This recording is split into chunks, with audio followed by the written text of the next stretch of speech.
Okay, we're back, and I am in what is now my science lab or my kitchen. I took off the hard hat, but I still have the hammer because we're going to actually need it for our model. So we know that we have to do a model of forming sedimentary rock because it would take way too long to actually witness that in person. So instead of actually using rock, I'm going to use something that I can substitute as a model for rock, and that would be some Jolly Ranchers. Now, luckily for me, I don't really like Jolly Ranchers, so this doesn't feel like a waste. I wasn't going to eat these anyway. So what I have here are my Jolly Ranchers. I used a few different colors. I'll try and get down here with you.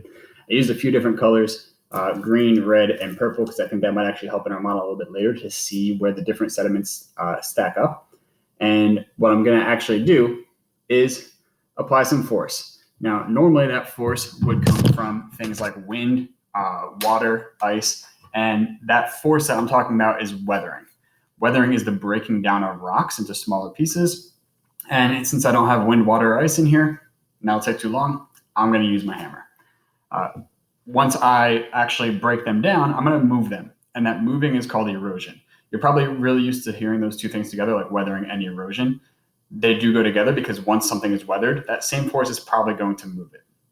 So I will show you what our weathering process looks like. I'll start with purple because I think that's my least favorite. Got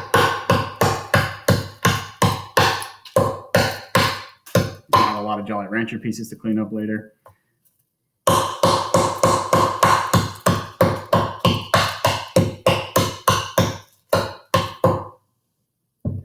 right, and right away I can see that my Jolly Rancher has made a whole bunch of little tiny pieces. I'm going to go ahead and do that for my red ones and my green ones. So I'm going to pause the video. I'll do that so you don't have to keep hearing the banging. Might be a little volume warning on that. Should have told you that. And then we'll come back when I have all of my Jolly Ranchers crushed. Okay, I've finished making a mess in my kitchen. Probably going to be finding Jolly Rancher pieces for weeks.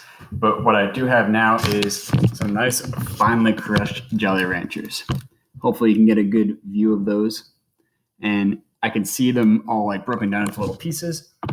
And what I want you to think about first is just describing those pieces. So like I just said, you have these little pieces of Jolly Rancher.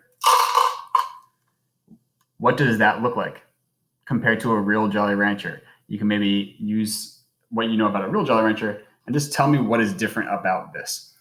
You can describe the size, the shape, what you actually see. I'll show you up close one more time. There you go. And our first step, what you're going to stop and do right now, is actually to just tell me how you would describe those pieces. Go ahead and do that now. All right. The next thing we want to look at is, because this is a model, we're going to make sure that we are, representing what we're studying in real life in our model. So when we look at these pieces of Jolly Rancher, we want to think about what they actually represent. Now, if we're trying to model how a rock forms, some words that you probably know already after weathering and erosion would be sediments, small pieces of rock. So these little pieces here actually represent the sediment of a rock, or basically small pieces that have broken off of a rock. If you go to the beach and put your feet in the sand, those are rock sediments. If you pick up little pebbles outside, those are rock sediments.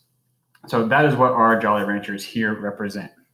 Now, what we want to think about next is, how could we make it into one solid piece? How can we make all of these sediments into a rock? You've probably guessed, if we're working with sediments, we're going to be making sedimentary rock. And we talked a little bit about in our unit on Mars how water will actually carry sediments and then turn it into a sedimentary rock. Well, what we're going to actually do is make a sedimentary rock.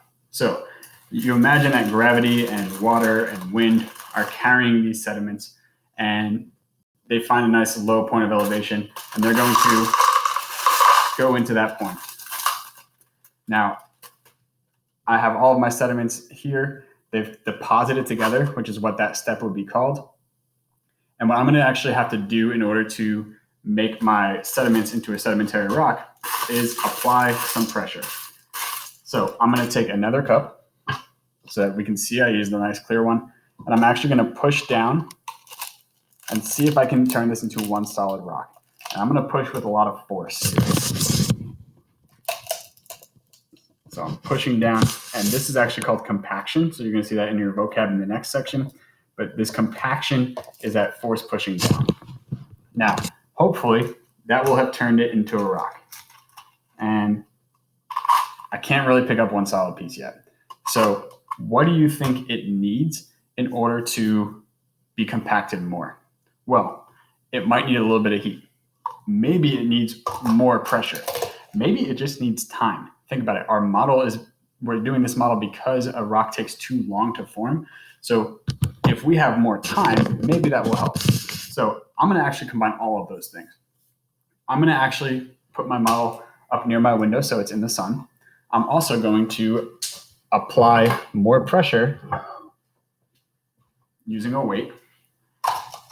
And then I'm going to let it sit for a while. And when I say a while, I mean probably like a couple of days. And when I just pushed down on it for a few seconds, some pieces started to stick together, but they didn't really actually stay as one piece. My hope is that if I apply more pressure by adding weight on top, and then I maybe leave it in the sun and leave it for a long amount of time, hopefully more pieces stick together. So I'm going to keep on letting this sit here for a while. And actually in a few lessons, we're going to come back and check on this and see how it looks. And then we'll take this one step further and make a different type of rock. So what you're going to do next is actually go through, look at some of the vocabulary that might have helped me in our model and what we formed. And then you're going to actually get to watch a video of a different type of rock being formed in real life. We won't need a model for that one. So you can go ahead and go on to the next slide where you'll learn a little bit of the vocabulary of what we just saw me doing, and I'll use this as an example.